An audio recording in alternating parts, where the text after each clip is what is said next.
બોલો શ્રી સદગુરુદેવ કી જય. અત્યાર સુધી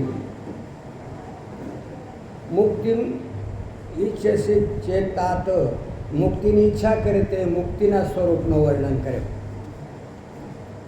સહજતા સરળતાથી સમજવું હોય તો ચાર વાક્યની મુક્તિ એટલે મરણ. જૈનોની મુક્તિ એટલે વિતરાગ થઈ અને સિદ્ધ શિલામાં પ્રવેશ કર્યો એ જૈનોની મુક્તિ. ઓલાઈ જવું, દીવો ઓલાઈ ગયો, પાછળ કાંઈ જ ન રહ્યો એ બૌદ્ધોની મુક્તિ. અને ઉપાસકોની મુક્તિ છે કે પોતાના ઈષ્ટ લોકમાં જવું. એ આ લોકો મુક્તિ માને છે, પણ વેદાંતની મુક્તિ એનાથી ભિન્ન છે. ઉપાસકોની મુક્તિ ચાર પ્રકારની હોય: સાયુજ્ય, સાષ્ટિ, સામીપ્ય અને સાલોક્ય. આ ચાર પ્રકારની મુક્તિ એ લોકો માને છે, પણ વેદાંતમાં એ મુક્તિ નથી. કારણ લોકમાં જાઓ ને ઈષ્ટના તો પણ ત્યાંથી પાછા આવવું પડે છે. અને વેદાંત જે વાત કરે છે એમાં સકલમિદમ હંચ વાસુદેવ. માધવાચાર્યજી એવો કહે છે કે પરમાત્માથી ભિન્ન જગત છે જ નહીં. એ તો બરાબર છે, પણ આ જે જીવાત્મા છે એ એક અસ્વતંત્ર ચેતન છે, સ્વતંત્ર નથી. અને એ રહે છે ક્યાં? પરમેશ્વરમાં, ઈશ્વરમાં રહે છે. કુમારી ભટ્ટ કહે છે કે પ્રપંચમાં વર્તમાન સંબંધો વિલય થઈ જતા મુક્તિ થાય છે. એ પ્રભાકરનો પણ મત છે. એટલે દુઃખના પ્રાગભાવનો જે પરિપાલન છે એનું નામ છે મુક્તિ. પહેલાને દુઃખનો જે અભાવ એ મુક્તિ. દુઃખનો પ્રાગભાવ જ બન્યો રહે છે. કુમારી ભટ્ટ કહે છે કે પ્રપંચ ભલે રહે પણ પ્રપંચનો સંબંધ ન હોય, સંબંધોનો વિલય થઈ જાય, એનું નામ છે મોક્ષ. પ્રપંચ વિલયો મોક્ષ એવું એ લોકો માને છે. મુક્તિના સંબંધમાં ઋગ્વેદમાં ભિન્ન રીતિથી વર્ણન છે અને મહાભારતમાં ભિન્ન રીતિથી વર્ણન છે. આયુર્વેદમાં પણ મુક્તિનું વર્ણન છે, પણ એ બધા મુક્તિશાસ્ત્ર નથી. મુક્તિશાસ્ત્ર છે ઉપનિષદ. જો કોઈ દવા કરવાની વાત હોય તો આયુર્વેદની વાત બરાબર છે. જ્યોતિષશાસ્ત્રની રીતિથી એક એવો કાળ આવે છે જેમાં મુક્તિ થઈ જાય છે. જ્યોતિષશાસ્ત્રવાળા એ માને છે 12મા સ્થાનમાં જો કેતુ હોય તો મુક્તિ થઈ જાય. અને ભગવાન કૃષ્ણના અને રામના કુંડલી સાથે મેળવીને બતાવે છે આપણને કે જો આમાં હતો એટલે આવો થયો. પણ જ્યોતિષશાસ્ત્ર તો મુક્તિશાસ્ત્ર નથી. એને તો મુક્તિનો કોઈ સંબંધ જ નથી. એ તો કાળશાસ્ત્ર છે. અને એવો એક સિદ્ધાંત છે કે અમુક દેશમાં પહોંચી જવાથી મુક્ત થાય તો એ દેશશાસ્ત્ર છે. મુક્તિશાસ્ત્ર તો વાસ્તવમાં છે ઉપનિષદ. તો મુક્તિની પરિભાષા ઉપનિષદને સંમત છે. એ મુક્તિની પરિભાષા છે. રાજનીતિમાં 4 વાક પ્રમાણ છે. ભોગમાં કામશાસ્ત્ર પ્રમાણ છે. તીર્થંકર હોવા માટે જૈન શાસ્ત્ર પ્રમાણ છે. અને આત્મ ઉચ્છેદ માટે બૌદ્ધ શાસ્ત્ર પ્રમાણ છે. એ બધા ઠીક, પરંતુ આત્યંતિક મુક્તિ માટે વેદાંત શાસ્ત્ર સિવાય બીજું કોઈ પ્રમાણ નથી. એ જ એમાં પ્રમાણ છે. હવે વેદાંતના અનુસાર મુક્તિની વાત સંભળાવી છે. અત્યાર સુધી આ મુક્તિના પ્રકાર બતાવ્યા છે. સાક્ષાત્કારના પ્રકાર આવી રીતે છે, અલગ અલગ માને છે. થોડો ઓછો કરજો, થોડું હાનિ છે. એશામ સાક્ષીનમાત્માનમ ચિદ્રૂપમ વિધિ મુક્તયે. મુક્તએ વિધિ. મુક્તિ માટે જાણો, બરાબર છે. અર્થાત ન જાણવાથી બંધન છે અને જાણવાથી મુક્તિ છે. એટલે કે બંધનનો સાક્ષાત સાધન તમને બતાવવામાં આવે છે જાણવું એ જ સાક્ષાત સાધન છે. જો એમાં કેટલી વાત, એમાંથી કેટલી વાત નીકળે છે? આ જ્ઞાનથી જ તમે બંધાયેલા છો, બસ આટલી વાત આમાંથી નીકળે છે. કહે છે કે એક વાર કોઈ ફેક્ટરીના પ્રબંધ માટે ઘણા લોકોને ભરતી કરવી હતી, તો એક કમરો બતાવવામાં આવ્યો કે ત્યાં જઈને તમે લોકો બેસો, બધાને ઇન્ટરવ્યૂ માટે બોલાવવામાં આવશે. અને હવે મારા લોકો જ્યારે બેસવા માટે ગયા તો બહાર તો તાળો મારેલો હતો. તે બધા બહાર જ પૃથ્વી ઉપર બેસી ગયા. 1 કલાક, 2 કલાક, 3 કલાક બેસી રહ્યા. હવે કોઈ વ્યક્તિ આવ્યો, એને પૂછ્યો કેમ તમે લોકો પણ ઇન્ટરવ્યૂ માટે બોલાવવામાં આવ્યા છે? અમે તો ઇન્ટરવ્યૂ માટે અમને ઇન્ટરવ્યૂ માટે બોલાવવામાં આવ્યો છે, પણ તમે લોકો પૃથ્વી ઉપર કેમ બેઠા, નીચે કેમ બેઠા છો? તો એમને બતાવ્યો કે અમને અંદર બેસવા માટે કહ્યો નથી, પણ ઉપર તો તાળો લાગેલો છે. એને કહ્યું કે ઠીક છે, હું જોઉં છું.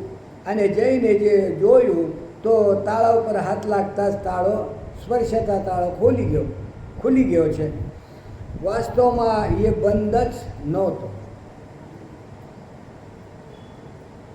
એ તાળો કોને ખોલ્યો? તો એને કહ્યો કે સાહેબ, તાળો તો લાગેલો જ નહોતો. એ લોકોએ 1 કલાક સુધી નીચે બેસી રહ્યા અને મેં ખોલી દીધો. માલિક કહે છે ઠીક છે, ઇન્ટરવ્યૂનો કાર્યક્રમ પૂરો થયો, તમે તમારી ફેક્ટરીના પ્રબંધક થવા યોગ્ય છો. જેને હાથ લગાડીને ખોલ્યો ને એને કહી દીધું બસ તું જેના લાયક છે બસ. તો તાળો તો મારેલો જ નહોતો. આપણે પણ મુક્ત થવા માટે કોઈ પણ પ્રકારનો તાળો નથી, કોઈ પણ પ્રકારની રોકટોક નથી, કોઈ પણ પ્રકારનો પ્રતિબંધ નથી. કેવળ એક નકલી તાળો છે, નકલી બંધન છે, વાસ્તવિક બંધન નથી. આને ન જાણવાથી બંધન છે, એ સાચો બંધન હોતું નથી. એ તો ન જાણવો જ કે આ બંધન છે. આને જાણવાથી જે બંધન નિવૃત્ત થાય છે, મુક્તિ થઈ જાય છે, એ વાસ્તવમાં પહેલાંથી જ મુક્ત છે. જ્ઞાનથી જે વસ્તુ પ્રાપ્ત થાય છે એ પ્રાપ્ત જ હોય છે, આ પ્રાપ્ત નથી હોતી. તો આપણે જ્યારે એ કહીએ છીએ કે મુક્ત એ વિધિ, મુક્તિને જાણો, તો એનો અર્થ થાય છે કે બંધન બિલકુલ છે જ નહીં. મુક્તિ તમારો સ્વરૂપ છે. આત્માનમ વિધિ. હવે પ્રશ્ન એ ઉત્પન્ન થાય છે કે જ્યારે મુક્તિ માટે કેવળ જાણવાની જરૂરત છે, તો જાણીએ કોને? કહે છે કે આત્માનમ વિધિ. કોઈ બીજાને જાણવાની જરૂરત નથી. તો આત્માનમ વિધિ, પોતાને જાણો. તો કે અમે પોતાને નથી જાણતા, પોતાને જાણીએ છીએ કે હું ફલાનો દીકરો છું, ફલાની જગ્યાએ રહું છું, ત્યાંથી આવ્યો છું, તમે જાણીએ, પણ એ જાણવા પણ નથી. આત્માને એટલે આ 3.5 હાથને નહીં, આત્માને એટલે જે શુદ્ધ ચેતન છે કે જ્યાં બીજો છે જ નહીં, એવા અદ્વિતીય આત્માને જાણવાની વાત છે. બીજાને જાણતા જાણતા જન્મ ઉપર જન્મ થઈ ગયા, કેટલાય જન્મ થયા ખબર નથી. બીજાને જાણો તો મુક્તિ કેવી રીતે થાય? જ્યારે બીજાને જાણશો તો એ તો બંધ છે, તો પણ તમે મુક્ત નહીં થશો. અને બીજાને જાણશો તો એ મુક્ત છે, તો તમે મુક્ત નહીં થશો. કે અમારા ગુરુજી મુક્ત છે, અમારા ગુરુજી સમર્થ છે, તો એટલાથી તમે કાંઈ મુક્ત થવાના નથી. તમે પોતાના બાબતમાં જાણો છો કે હું બંધ છું કે મુક્ત છું? બંધન કંઈ છે જ નહીં, મુક્તિ કંઈ પ્રાપ્ત થવાની નથી, પ્રાપ્ત છે. આત્માનમ વિધિ. પોતે પોતાને જાણો, બીજાને નહીં. કહે છે કે શું જાણીએ પોતાને? તો જુઓ, પોતે પોતાના બાબતમાં જાણવા માટે બે વાત છે. એશામ સાક્ષિનમ ચિદરૂપમ આત્માનમ વિદ્ધિ. અયમ સાક્ષી આત્મા ચિન્માત્ર ચિદરૂપ ઇતિ વિદ્ધિ. એશામ સાક્ષિન નો અર્થ પહેલાં જુઓ. પૃથ્વી, જળ, અગ્નિ, વાયુ, આકાશ એના માટે છે એશામ. એશામ દૃશ્યમાનાનામ અને અનેકેશામ બે વાત એશામમાંથી નીકળે છે. સંસ્કૃતિની પ્રકૃતિ જાણવાવાળો જાણી જશે કે એશા માને આ અને એશામાં જે બહુવચન છે ના એમાં એનાથી શું નીકળે તો કે અનેકમ. અયમ પૃથ્વી, અયમ જલ, અયમ અગ્નિ, અયમ વાયુ. તો યમ ઇદમ અયમ ઇતિ એતે એશામ એતેશામ. તો એતેશામ સાક્ષી ન માને આજે અનેક પદાર્થ તમને દૃશ્યના રૂપમાં દેખાય છે એના તમે સાક્ષી છો. એ કહેવાનો વેદાંતમાં એ વેદાંતનો મોટો અર્થ છે. એવો ન સમજો કે ઘટનો દ્રષ્ટા ઘટથી ભિન્ન અને દૃશ્યનો દ્રષ્ટા હું દૃશ્યથી ભિન્ન, એવો નથી હોતો. એ તો બાળકો માટે શરૂઆતમાં શીખવાડવામાં આવે છે. એશામ સાક્ષીનમ માને આજે અનેક પદાર્થ તમને દૃશ્યના રૂપમાં દેખાય છે એના તમે સાક્ષી છો. એ કહેવાનો વેદાંતમાં તાત્પર્ય અર્થ એવો થાય છે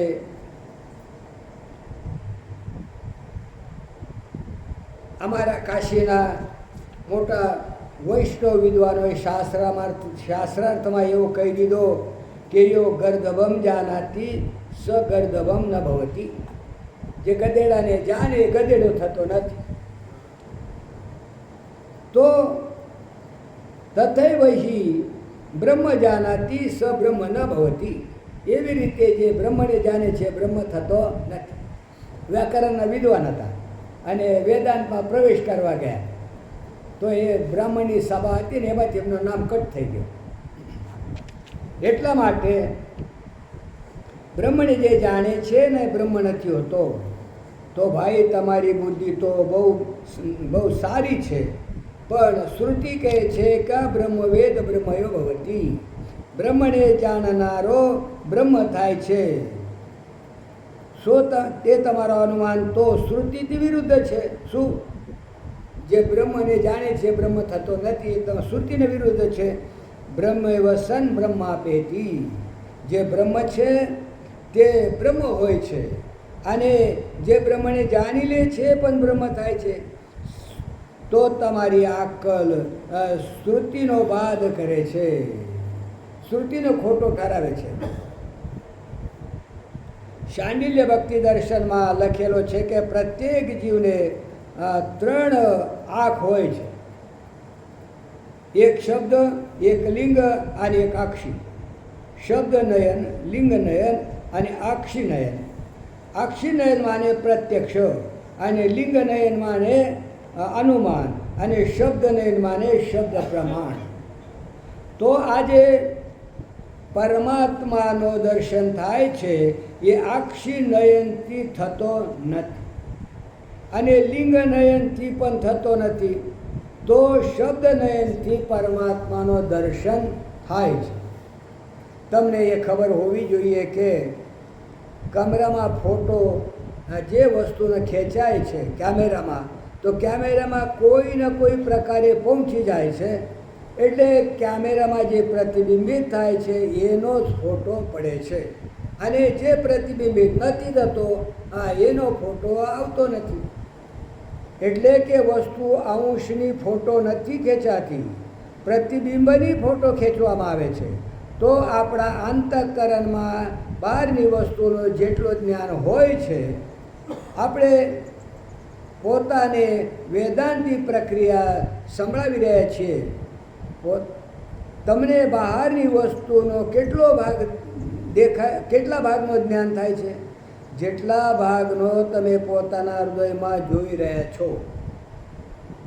ઘડો આંખના રસ્તે પહેલાં હૃદયમાં પહોંચી જાય છે. અને હૃદયમાં જ્યારે ઘડા દેખાય છે ત્યારે ઘડો જોવામાં આવે છે અને ઘડાને હું જાણું છું. એટલે કે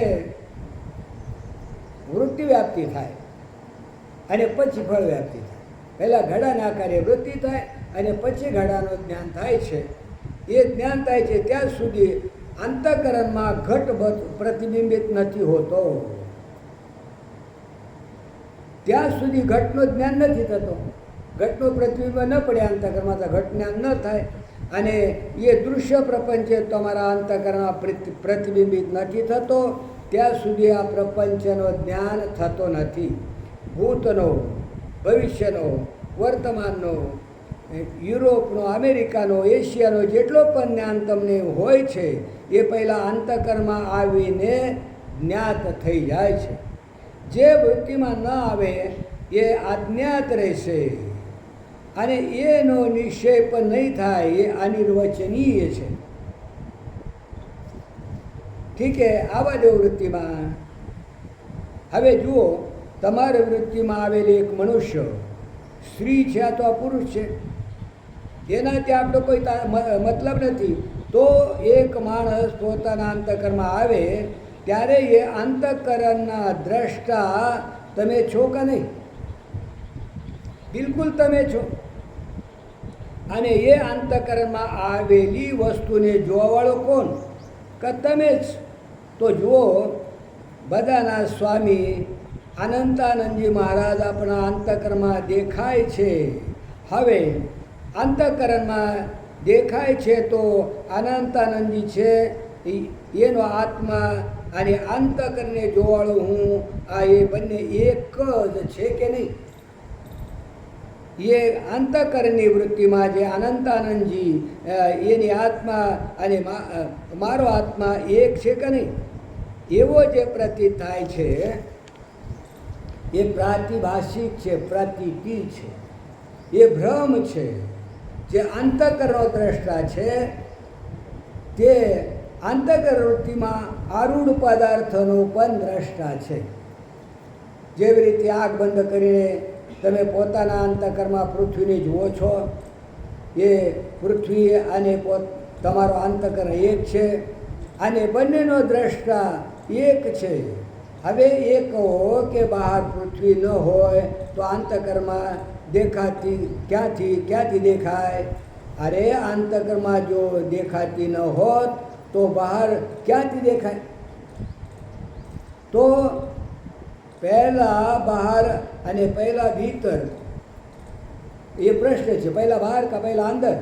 બૌદ્ધ લોકો કહે છે પહેલાં અંદર અને પછી બહાર. નૈયાયિક વૈશેષિકો કહે પહેલાં બહાર અને પછી અંદર.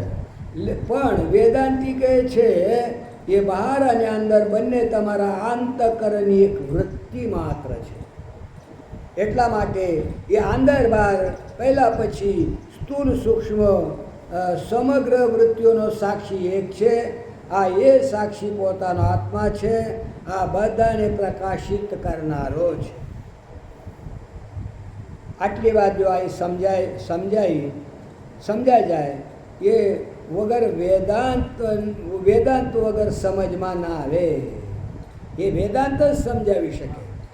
યોગાભ્યાસમાં સમજમાં આવે, સાંખ્ય વિવેક સમજમાં આવે, જૈન સાધના આદિથી સમજમાં આવે તો એ કંઈક આપણા કેમેરામાં આવે છે. એ કેમેરામાં છે, એની ફોટો ખેંચાય છે અને જે બહાર છે એની ફોટો પડે છે.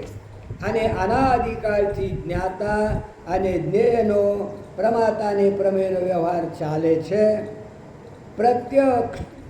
પ્રત્યક્ષ નયનથી પણ એ દેખાય છે અને અનુમાન નયનથી પણ એ પ્રતીત થાય છે.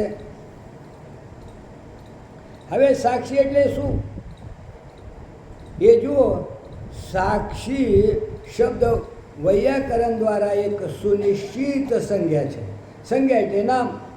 પાણીનું એક સૂત્ર છે, સાક્ષાત દ્રષ્ટરી સંજ્ઞાયામ.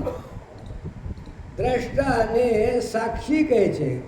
કેમ દ્રષ્ટાને સાક્ષી કહે છે? સાક્ષાત દ્રષ્ટરી સંજ્ઞાયામ સાક્ષી ઇતિ. એક દ્રષ્ટા થાય છે. એ આંખ દ્વારા રૂમાલને જોતો હોય છે એ નહીં. અહીં તો થયો કે એવો થયો છે કે જેવી રીતે એક દૂતી સાથે લાગેલી છે એ બીજાના ઘરની ખબર લાવીને આપે છે અને રાજા મહારાજા એને જાણે છે અને મન આવીને બતાવે છે. એટલે એક નપુંસક આવીને રાજા સાહેબને સૂચના આપે છે. તો બહારના દૂતીઓથી અથવા ભીતરના નપુંસકથી જે વાત જાણવામાં આવે છે એના દ્વારા જાણવાવાળો જ્ઞાતા થાય છે. પ્રમાણની વૃત્તિથી ઉપહિત જે ચેતન છે, પ્રમાણની વૃત્તિથી અવચ્છિન્ન જે ચેતન છે અથવા પ્રમાણ વૃત્તિમાં જે આભાસ ચેતન છે એ સાક્ષાત દ્રષ્ટરી, જેને જોવા માટે કોઈ પણ સાધનની જરૂર નથી. તો સુષુપ્તિમાં સુષુપ્તિને જોતો હોય છે, પરંતુ એક જ સુષુપ્તિને શા માટે જુએ છે? અરે ભાઈ, બધા સુષુપ્તિને જોવાવાળો તે છે.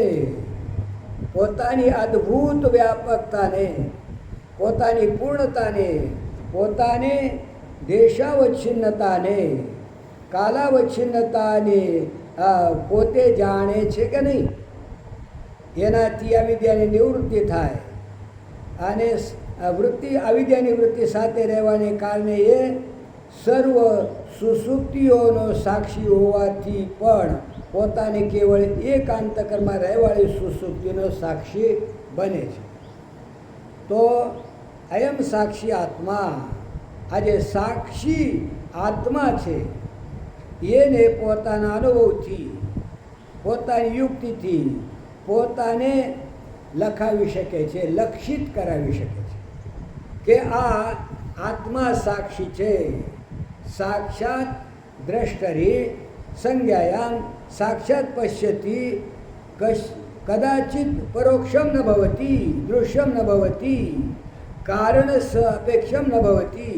એ દૃશ્ય થતો નથી અને એને કર્ણોની એટલે કે સાધનોની જરૂર પડતી નથી. એવો જે આ કરણ નિરપેક્ષ સાક્ષી છે એ શું છે કે ચિદરૂપમ ચિદેવ ચિન્ન માત્રમેવ રૂપમ યશ, જેમાં દૃશ્યરૂપતા સાથે બિલકુલ સંબંધ જ નથી. એવો જે નિર્વિષય સાક્ષી છે એ ચિન્ન માત્રા દ્વિતીય છે, નિર્વિષય, જેને કોઈ વિષય જ નથી. એ સાક્ષીને કોઈ વિષય નથી, એટલે આ એ ચિન્ન માત્રા દ્વિતીય સાક્ષી છે. સાક્ષાતનો પ્રતિપાદન કરવા માટે વેદાંત નથી, સાક્ષીતાનો પ્રતિપાદન. તમે સાક્ષી છે એવું પ્રતિપાદન નથી કરતો વેદાંત. તો તમે જાણો છો ને, એકો દેવો સર્વભૂતેષુ ગૂઢ સાક્ષી ચેતો કેવલમ નિર્ગુણશ્ચ. ચેતા માને ચિન્ન માત્ર, નિર્ગુણશ્ચ એટલે નિર્વિષય, અને નિવૃત્ત નિરંતકરણ નિષ્કરણ. નિર્ગુણનો અર્થ શું છે? કોઈ ગૌણ વ્યક્તિ માને, જેઓ રાજા ચાલે છે, એના સાથે દીવાન છે, રાણી છે, રાજકુમાર છે, એની સેના છે, 10 માણસો રાજાના પાછળ ચાલતા હોય છે. તો રાજા એમાં મુખ્ય છે અને બાકીના કેવા છે? ગૌણ છે. તો આજે નિર્ગુણ કહેવાનો અભિપ્રાય છે કે આત્મદેવ મહારાજ એકલા જ હોય છે, એના સાથે કોઈ વ્યક્તિ નથી. આત્મદેવ મહારાજ એકલા રહે છે, એના સાથે કોઈ ગૌણ વ્યક્તિ પણ નથી, કોઈ બોડીગાર્ડ એના સાથે નથી, એના સાથે ઇન્દ્રિયોના ABC નથી, અંતઃકરણના ABC નથી, ન રાણી છે, ન રાજકુમાર છે, ન દીવાન છે. અદ્વૈત વિરાજતે, કોઈ પણ બીજાનો સહકાર વગર, સહારા વગર પોતે વિરાજમાન છે, રહે છે. તો વેદાંતનો દૃષ્ટિકોણ એ છે કે જુઓ, જ્ઞાતા એ હોય છે કે જે બે આંખથી જોતો હોય છે. માને પ્રત્યક્ષ અથવા અનુમાનથી જે જાણે એ જ્ઞાતા, અને જે આ જ્ઞાતાઓને જાણે છે એ દ્રષ્ટા છે. અને દ્રષ્ટા છે એ ભિન્ન ભિન્ન શરીરમાં ભિન્ન ભિન્ન સુષુપ્તિને જોતો હોય છે. અને એ દ્રષ્ટામાં વાસ્તવિક ભેદ નથી. એટલા માટે ભેદ રહિત દ્રષ્ટાને સાક્ષી કહેવામાં આવે છે. અને એ જ સાક્ષી છે તે સાપેક્ષ છે, માને જેને જોવાવાળો સાક્ષી છે. વેદાંતનું કહેવું છે કે એ સાક્ષી બ્રહ્મ છે, બીજો કોઈ નથી. શિવજીના ત્રીજા નેત્રને સમાન શબ્દ નેત્રથી એનો જ્ઞાન થાય છે. અને એનો ભાન થતાં દ્વૈત ભસ્મ થઈ જાય છે. અને કેવળ આ દ્વૈત શિવ માત્ર રહે છે. અવિદ્યાવૃત્તિથી ઉપલક્ષિત આત્મરૂપ જે મુક્તિ છે, એના માટે નિત્ય શુદ્ધ નિત્ય વિદ્યમાન મુક્તિ પર જે પ્રતિબંધ છે, એ અવિદ્યારૂપી પ્રતિબંધની નિવૃત્તિ માટે આત્માનમ વિધિ, પોતે પોતાને જાણો, એવો અષ્ટવક્રજી મહારાજ અહીં કહે છે. અને આત્માની મહિમાનું વર્ણન કરે છે. યદિ દેહમ પૃથકૃત્ય ચિત્તે વિશ્રામ્ય તિષ્ઠસી અધુનૈવ સુખી શાંત બંધમુક્તો ભવિષ્યસી. પોતાનો આત્મા જેને મળે છે, મળેલો જ છે, મળી જાય છે, એ મહત્વપૂર્ણ થઈ જાય છે. તમે જેના સાથે ભળો ના એ વસ્તુ મહત્વપૂર્ણ થાય. આત્મા જેના સાથે ભળે એ વસ્તુનું મહત્વ છે. દેહથી એક થાય તો દેહનું મહત્વ વધે, સમાધિ સાથે એક થાય તો સમાધિનું મહત્વ વધે, અને ઈશ્વરથી એક થાય તો ઈશ્વરનું મહત્વ વધે, અને શત્રુ મિત્રથી એક થાય તો એનું મહત્વ વધે. આપણે જેના ઉપર હાથ નથી રાખતા એ મળદો છે. અને જેને આપણે મળીએ એ જીવતો થઈ જાય, અને જેને આપણે છોડી દઈએ એ મળદો થઈ જાય છે.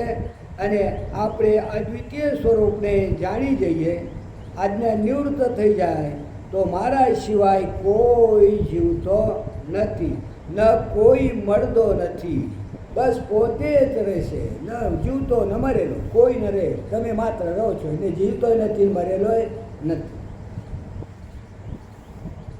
વાસ્તવમાં એવો છે કે જ્યારે આપણે સ્થૂળ દેહ સાથે એક થઈએ ત્યારે આપણું નામ જીવ થઈ જાય છે. સ્થૂળની ઉપાધિથી વિશ્વ કહો, સૂક્ષ્મની ઉપાધિથી તેજસ કહો, અને કારણની ઉપાધિથી પ્રાજ્ઞ કહો. આપણે એના સાથે મળ્યા વગર એનો કોઈનું મહત્વ નથી. જો સમષ્ટિથી એક થાઓ તો સ્થૂળતાથી મળવાથી આપણું નામ વિરાટ થાય છે. સ્થૂળ સાથે ભળી જાઓ તો વિરાટ, અને સૂક્ષ્મથી મળો તો આપણું નામ હિરણ્યગર્ભ, તથા કારણથી મળો તો આપણું જ નામ ઈશ્વર છે. એ અન્વયની પદ્ધતિ છે. આપણા અન્વય વગર કોઈની સત્તા નથી, કોઈ જીવતો નથી. આપણે નથી તો કોઈ જીવતો ન રહે. આ એવો અનુભવ ક્યારે કોઈને પણ થયો છે, ન થઈ શકે, આગળ પણ થઈ શકે નહીં. એટલે આપણા વગર બીજા કોઈની સત્તા છે એ ક્યારે પણ સિદ્ધ ન થઈ શકે. આપણે પ્રવેશ કરીએ તો સમાધિ, અને આપણે આપણા વિશ્વ, તમે ઈશ્વર છો અને અમે આ છે, અને તમે બંનેને છોડી દો તો તમે દ્રષ્ટા છો. એક વાર મહારાજ એક મહાત્માના પાસે જઈ અને દુઃખી થયા કે મારો મન એવો છે, મારો મન એવો છે, મારો મન એવો છે. જગતમાં લોકોને દુઃખ રહે છે. હવે એ વાત હું બધાના માટે નથી કહેતો, વિવેકશીલ છે એના માટે આ વાત છે. એ મહાત્માએ કહ્યો, કેમ ભાઈ, સાપનો મન પણ હોય છે, વીછુનું મન વિષેલું હોય છે, અને મચ્છરનો મન આ લોહી પીવામાં ખેંચે છે. તો તમને એને કેમ ચિંતા થતી નથી કે એવો હોય? મેં એક વાર પોતાને દુઃખી ગયો હતો ને કે મારો મન એવો, તો એમને પૂછો કે તમે આને મનના બાબતમાં એટલી ચિંતા શા માટે? ફક્ત એક શરીરમાં રહેવાળા મનના બાબતમાં તમે એવી ચિંતા શા માટે કરો છો? તો સ્વામીજી કે મેં કહ્યો કે મન એવો હોય છે, પોતાના મન માટે હું ચિંતિત છું. એ કહે છે કે એવો છે તો ગ્રસ્ત લોકો પોતાના દીકરા માટે, ધન માટે, સંબંધ જોડવા માટે ચિંતાયુક્ત હોય છે, ઉતાવળા હોય છે. એવી રીતે તમે પણ એક મનથી પોતાનો સંબંધ જોડીને ચિંતાયુક્ત થઈ જાઓ છો.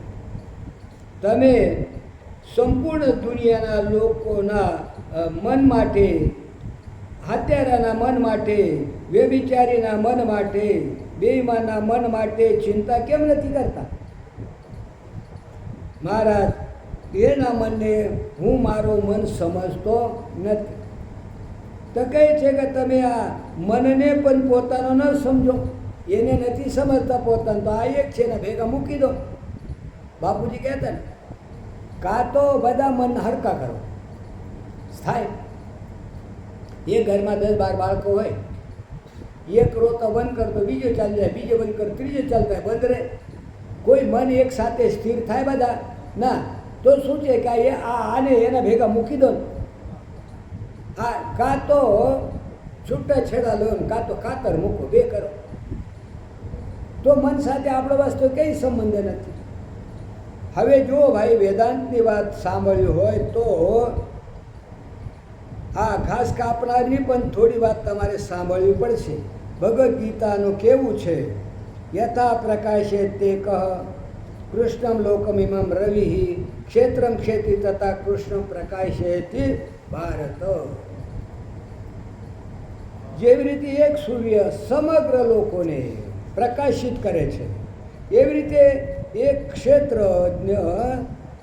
ક્ષેત્રી સમગ્ર ક્ષેત્રોને પ્રકાશિત કરે છે, જાણે છે. જો તમે પોતાને જ્ઞાતા જાણ્યો, દ્રષ્ટા જાણ્યો અને સાક્ષી જાણી લીધો, ઈશ્વર જાણી લીધો, બ્રહ્મ જાણ્યો, અથવા પોતાને દેહને, પોતાની વ્યક્તિત્વને તો મુક્ત કરી દો અને બાકીના લોકોની બદ્ધતાને છોડી દીધો. વાસ્તવમાં સૃષ્ટિમાં એક સ્વપ્ન પુરુષ પણ મુક્ત થયો નથી. એનો ખોટો અભિમાન છે, અને એક મચ્છર પણ મુક્ત થયો નથી. એનો અભિમાન બિલકુલ ખોટો છે. જેને પોતાના મુક્તપણાનો અભિમાન છે અને બીજા બદ્ધ છે એવો વિચાર છે, તો એ મુક્ત થયો નથી. કેવળ જબાની જમા ખર્ચ છે મુક્તિનો. સત્યનું જ્ઞાન તો એ છે, યથાર્થોનું જ્ઞાન તો એ છે કે સ્વયં પ્રકાશના અન્વયથી જ આ દુનિયામાં પ્રિય અપ્રિય, સમાધિ, ઈશ્વર બધું ભાષે છે. જ્યારે નિંદા હોય છે અને એના વ્યક્તિત્વથી, એટલે કે જ્યાં પોતાને ભિન્ન કર્યો, તો બધા મુર્દા થઈ જાય, બધાની હયાતી સિદ્ધ ન થતી. અને જ્યાં પોતાને બ્રહ્મ જાણ્યો ત્યાં બધા જ ચેતન થઈ જાય છે, ભાષ્ય છે, અને બંને સ્વરૂપ થઈ જાય છે. એમાં અન્ય દેશ, અન્ય કાળ, અન્ય વસ્તુ એ કોઈનો પણ ભેદ રહેતો નથી. આત્મ સ્વરૂપને જાણવા માટે 3 સાધન છે. હવે આવો તમને વેદાંતના રસ્તે લઈ જઈએ. યદિ દેહમ પૃથકૃત્ય ચિત્તિ વિશ્રામ્ય તિષ્ઠસી અધુનૈવ સુખી શાંત બંધમુક્તો ભવિષ્યસી. તમને આ શ્લોકમાં 6 વાત બતાવવામાં આવી છે. 3 સાધન છે અને 3 ફળ છે.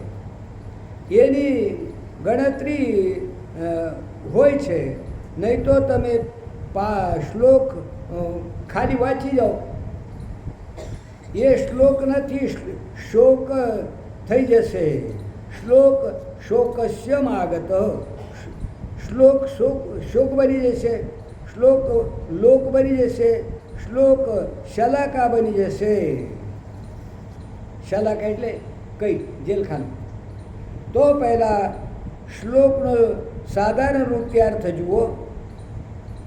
જો દેહને તમે ભિન્ન કરીને અને ચેતન વિશ્રામ કરીને તમે સ્થિર થઈ જાઓ છો, તો અત્યારે તમે સુખી થઈ જશો, શાંત થઈ જશો અને બંધનથી મુક્ત થઈ જશો. હવે 6 બાબતોમાં પહેલી વાત એ છે, તો યદિનો અર્થ છે કે આપણે ઘણા સહજતાથી તમારાથી ઉમેદ રાખીએ છીએ કે તમે તુરંત એ કરી શકશો. કારણ કે પોતે પોતાને ફક્ત દેહ સાથે બાંધેલો છે. દેહનો જે સંબંધ છે, દેહના જે સંબંધી છે અને દેહના અનુબંધ છે. અનુબંધ એટલે પૂંછડું જે પાછળ લાગેલો છે, અનુમાને પાછળ અને બંધમાને બંધાયેલી વસ્તુ. તો તમે દેહમાં જ નહીં, દેહના અનુબંધના સાથે બંધાયેલા છો. એ શું છે? ધન દેહની પૂછ છે, મકાન દેહની પૂછ છે, આ સંબંધીઓ દેહની પૂછ છે. એ દેહની પૂછ છે એટલે કે પહેલાં દેહ અને પછી આ બધા છે. દેહ ન હોય તો મકાનની, ધનની, આ સંબંધીઓની કિંમત શું? કાંઈ નહીં. પોતે દેહને મહત્વ આપવા માટે જ તો એટલા ધનના માલિક છો, મકાનના માલિક છો, આટલા તમારા સંબંધી છે, આ પરિવારના માલિક છો, એવી ઊંચી ખુરશી ઉપર બેઠા છો. એ બધો દેહને આત્મસાત કરીને છે, દેહને આત્મા માનીને છે. તો નારાયણ આ દેહને અલગ કરીને જુઓ. દાસ કબીર જતન સે ઓઢી જો કેટો દર્દીની ચદરિયા. જો દેહથી ભિન્ન થવામાં સમર્થ થઈ શકો, પૃથક કૃત્ય માને હું દેહ નથી એ અનુભવ કરી શકો છો. જુઓ, આપણી ભારતીય ભાષામાં શબ્દ અને અર્થનો સ્વાભાવિક સંબંધ માનવામાં આવે છે. એટલે વિશ્વની સમસ્ત ભાષામાં શબ્દ અને અર્થનો જે સાંકેતિક શબ્દ માનવામાં આવે છે, સમાજ જે શબ્દનો જે અર્થ નિશ્ચિત કરે છે, આપણે એ કહીએ છીએ ને, તો સમજો કે બી બોલે તો એ સમજો કે હારી ઝંડીનો સંબંધ છે અને લાલ ઝંડીનો સંબંધ એ સાંકેતિક છે. આ પ્રકારે સંસારની બધી ભાષાઓમાં શબ્દ અને અર્થનો કેવળ સાંકેતિક સંબંધ માનવામાં આવે છે. એક માન્યતા સ્થાપિત કરવામાં આવી છે કે આ શબ્દનો અર્થ સમજવો, પણ આપણા ત્યાં શબ્દ શક્તિને માનવામાં આવે છે. શબ્દમાં શક્તિ છે. શબ્દમાં સમાજ દ્વારા માનેલો સંકેત નથી, શબ્દગત શક્તિ માન્ય છે. મીમાંસક અને વેદાંતી બંને કહે છે કે ધર્મ શબ્દ જે અર્થને પ્રગટ કરે છે એને કેવળ ધર્મ શબ્દ જ કરે છે. ઈશ્વર શબ્દનો જે અર્થ છે એને કેવળ ઈશ્વર શબ્દ જ પ્રગટ કરે છે. ઈશ્વર જ્યારે પ્રગટ થયો અને જે ધ્વનિ ઈશ્વર શબ્દની અભિવ્યક્તિથી પ્રગટ થઈ, એ ધ્વનિ અને અર્થો એકમાં ભળેલા છે. જગતની કોઈ પણ ભાષામાં એ વાત નથી. એ આપણી સહજ સ્વાભાવિક ભાષામાં શક્તિ છે. તમે અંગ્રેજી લખે ભણેલા ઘણા લોકો અહીં હશો, તમારો અપમાન ન સમજો, પણ પોતાની ભાષામાં અપમાન સમજો છો. અમે પોતાની સમજવા માટે એક શબ્દ તમારા સામે રાખીએ છીએ, દેહમ પૃથક કૃત્યો, દેહને જુદો કરીને. જો કહીએ છીએ કે તમે દેહને જુદો કરો, ભિન્ન કરી દો. હવે અહીં દેહ શબ્દનો પ્રયોગ કરીને એ વાત બતાવવામાં આવે છે કે દેહ માને ભાનુમતીનો કુંભ. કહી કીટ કહી કરોડા, ભાનુમતીને કુંભા જોડા. આ બધું ભેગો કરીને આ કુંભા બને છે. એ દેહ અને દેહનો અર્થ છે, દેહ એટલે દેહ ઉપજે માને ઢગલો ઢેર. એ રાશિ અનેક વસ્તુઓ ભેગા થઈને બનેલી છે. ક્યાંક ઈટ અને ક્યાંકનો રોડા અને ભાનુમતીને કુંભા જોડા. તો દેહ માને એક વસ્તુ નથી. દેહ માને હાથ અલગ, પગ અલગ, માથું અલગ, બુદ્ધિ અલગ, અંતઃકરણ અલગ. દેહ માને મળ મૂત્ર રક્ત હાડ્ડી માંસ ચામ. હવે પૃથક કૃત્યના અર્થ સમજો. એવો મત સમજો કે હુકુમ આપી દીધો અને અલગ કરી દીધો. એના સાથે સમજ પણ આપે છે. પંડિતાઈની વાત નથી કરતા. અલગ કરી દો એટલે ઉઠાવીને ફેંકી દો નહીં. જેમ પૈસા હોય ગજવામાં અલગ કાઢીને ફેંકી દીધા, એવી રીતે આને ફેંકી દેવાના છે. તો કે ના, એ સમજો કે દેહ છે અનેક વસ્તુથી બનેલો. તો શું થયું? તમે પણ અનેક છો. દેહ અનેક વસ્તુથી બન્યો તો તમે અનેક છો? તો કે નહીં. શું તમને ક્યારે અનુભવ થાય છે કે હું અનેક છું? તો અહીં દેહ શબ્દનો સ્વાભાવિક અર્થ થયો અનેક વસ્તુથી બનેલ આ એક ઢગલો, એક વસ્તુ. એક પડીકી સમજો ને, અનેક વસ્તુ નાખીને પડીકી વાળી દીધી. અનેક દવાઓ નાખીને પડીકો વાળીને આપી દે ને, હા એ રીતે અનેક ગંદગીઓ ભરેલી છે, અનેક કીડા ભરેલા છે. સભી કીડા હું અને હું કરે છે. તો કરોડો કરોડો કીડા તમારા શરીરમાં હું કરીને ફરે છે. તો તમે બિલકુલ એક છો. તો દેહમ પૃથક કૃત્યનો અર્થ થયો કે આટલો તો સમજો કે આ અનેક વસ્તુઓનો ઢગલો એ તમે એક છો. તો પૃથક કૃત્યનો અર્થ એ નથી કે જેવી રીતે તલ અને ચોખાને જુદો કરો, અલગ અલગ કરી દો, દાળ અને ચોખા જુદા કરો. એને એવી રીતે રાખો. એનો અર્થ છે કે જે અને આત્માને ભિન્ન ભિન્ન સમજવું છે, ભિન્ન કરવાનો નથી. હવે જ્યારે બધી ધાતુઓ છે એ જ્ઞાનાર્થક છે. પૃથક કૃત્યમાં પૃથક અને કૃત્વ માને પૃથક ઇતિ અવબુદ્ધ્ય, બુદ્ધિથી જાણો કે આ દેહ અનેક વસ્તુથી બનેલો છે. જન્મ અને મરણથી યુક્ત, વધઘટથી યુક્ત. આજે દેહ શબ્દનો સ્વાભાવિક અર્થ છે. સમાજ દ્વારા સાંકેતિક અર્થ નથી. સમાજ દ્વારા સાંકેતિક અર્થ તો એ છે કે ગાયની જાત, મનુષ્યની જાત, મચ્છરની જાત, સાપની જાત, એનું નામ છે દેહ. એ સમાજના દ્વારા સાંકેતિક છે. અને જે સમય દેહ શબ્દની ધ્વનિ સમષ્ટિમાં પ્રગટ થઈ, એ સમય જે અર્થમાં પ્રગટ થઈ, એ જે દેહ શબ્દની સ્વાભાવિક અભિવ્યક્તિ છે, પ્રાગટ્ય છે, એ અર્થમાં આ પ્રગટ થાય છે. ઔત્પત્તિક શબ્દશ અર્થેને સંબંધ. એ સામાજિક સંકેત નથી.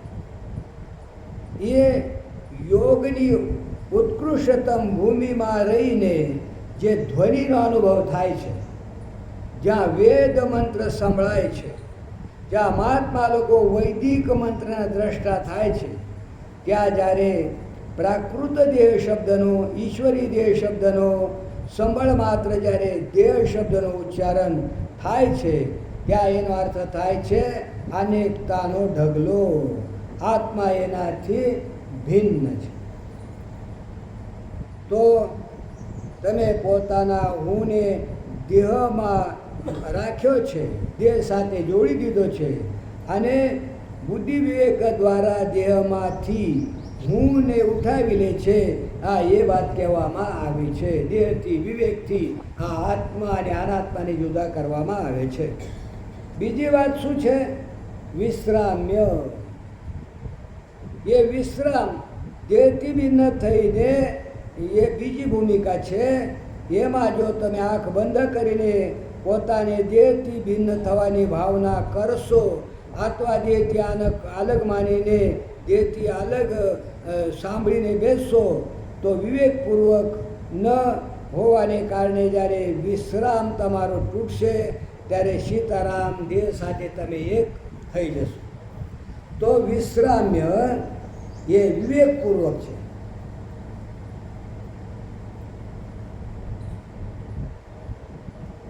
એ વિવેકપૂર્વક થયો કે વિવેક વગર વિશ્રામ થયો છે?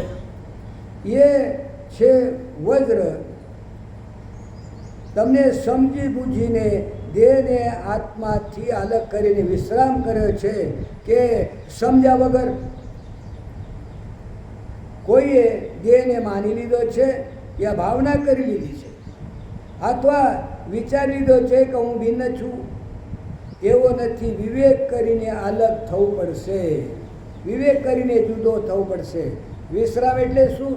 વિશ્રામનો અર્થ છે કર્તૃત્વ, ભોક્તૃત્વ, સાંસારિકત્વના ઉલ્લેખથી શૂન્ય. વિશ્રામનો અર્થ છે કે કર્તૃત્વ, ભોક્તૃત્વ આ બધું નથી.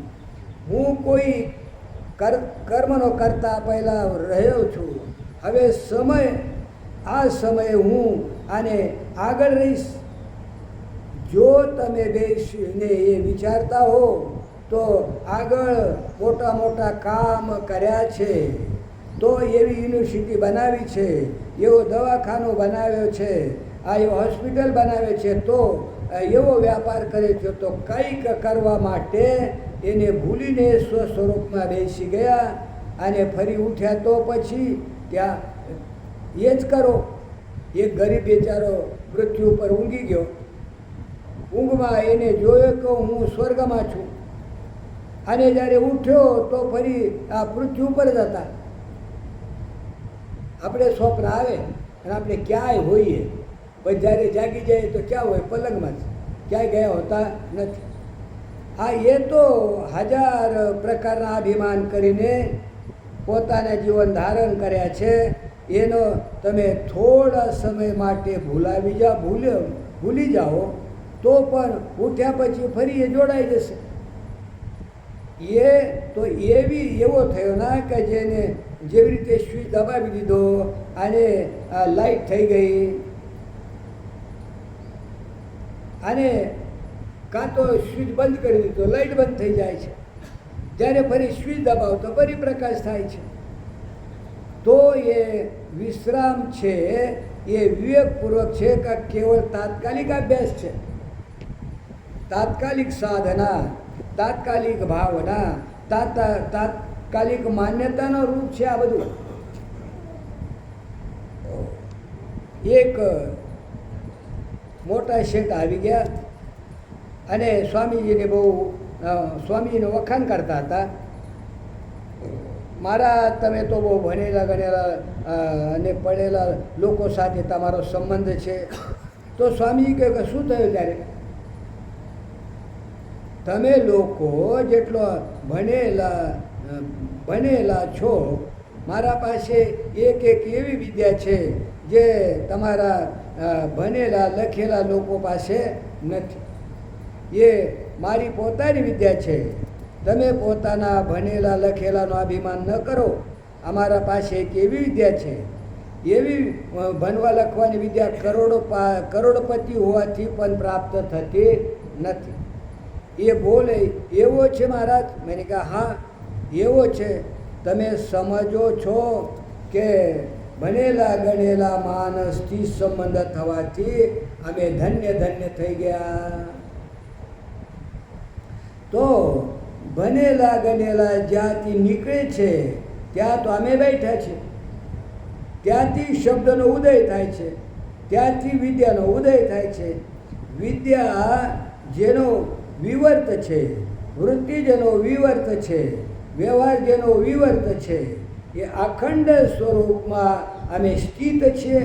અને તમે અમને બતાવો છો કે આજે સામે સ્વપ્નના ખેલ થાય છે, એ બહુ મહત્વપૂર્ણ વાત છે. તો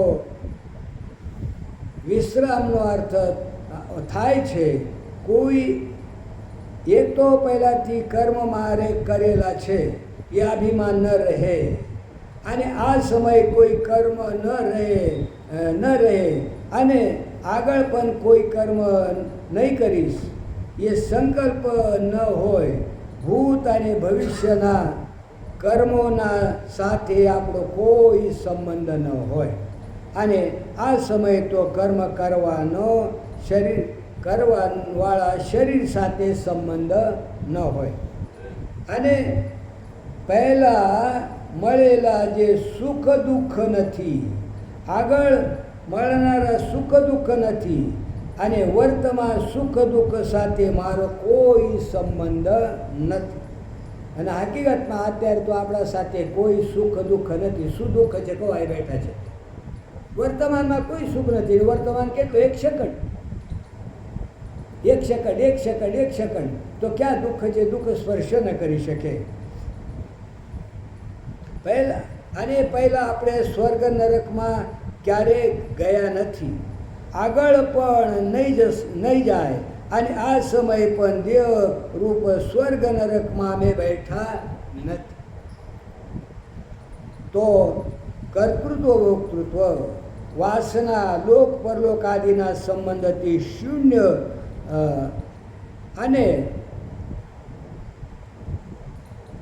એ પણ વિવેકમૂલક વિશ્રામ, વિવેકપૂર્ણ વિશ્રામ સમજીને. હવે ત્રીજી બાજુ થોડા સમય માટે એવું વિચારીને બેસવું, આ એ નથી તિષ્ઠથી, એટલે કે ફરીથી ભ્રાંતિનો ઉદય થઈને જ્યારે તમે પોતાને વિશ્રામને છોડીને વ્યવહારમાં આવો ત્યારે પણ તમને કરતા ભોગતા સંસારી ન માની બેસો. શ્રેષ્ઠ ગતિ નિવૃત્તિ ફરતી ન જોડાઈ જાય. દેહ અલગ થઈને ચિત્તી વિશ્રામ્ય. મૂળ વાત એ છે કે તમારી વિશ્રાંતિ ક્યાં છે? જડમાં કે ચેતનમાં? સમાધિ તો એવી હોવી જોઈએ જેમાં અંધકાર ન હોય. વિશ્રામ એવો હોવો જોઈએ જેમાં અંધકાર ન હોય. ક્રિયા એવી હોવી જોઈએ જેમાં અભિમાન ન હોય. એટલે કે વ્યવહાર તો એવો હોય કે એમાં અભિમાનનો ઉદય ન થાય. વિશ્રામમાં અંધકાર ન હોવો એટલે આજ્ઞા ન હોય. કહે છે કે કોનો પ્રકાશ રહે ત્યાં? વીજળીનો, સૂર્યનો, અગ્નિનો, વાઘજ્યોતિનો. એટલે કે એ સમયે કોઈને કોના પ્રકાશમાં દેખાય છે? તો જ્યાં વાઘજ્યોતિ અને મનોજ્યોતિ કામ કરતી નથી, ત્યાં સૂર્યજ્યોતિ અને ચંદ્રજ્યોતિ કામ કરતી નથી. એટલે જ્યાં આંખથી કોઈ રૂપ દેખાતો નથી, મનથી કોઈ કલ્પના થતી નથી, ત્યાં વાઘજ્યોતિમાં શબ્દ એક નવીન કલ્પના ઉત્પન્ન કરે છે. તો ચિત્તી વિશ્રામ્ય તિષ્ઠતિનો અર્થ છે કે ન તો પ્રત્યક્ષમૂલક કોઈ કલ્પના બને, અને ન અનુમાનમૂલક કોઈ કલ્પના બને, અને ન શબ્દમૂલક કલ્પના બને. કેવળ સ્વયંપ્રકાશ આત્મજ્યોતિ રહે છે, અને એ ચમકીને ચાલી જાય છે તે નહીં. તિષ્ઠસી આ રહે છે. ચમક એક વીજળી ચમકારો થયો જતી રહે એવો ને, એ તો રહે જ છે.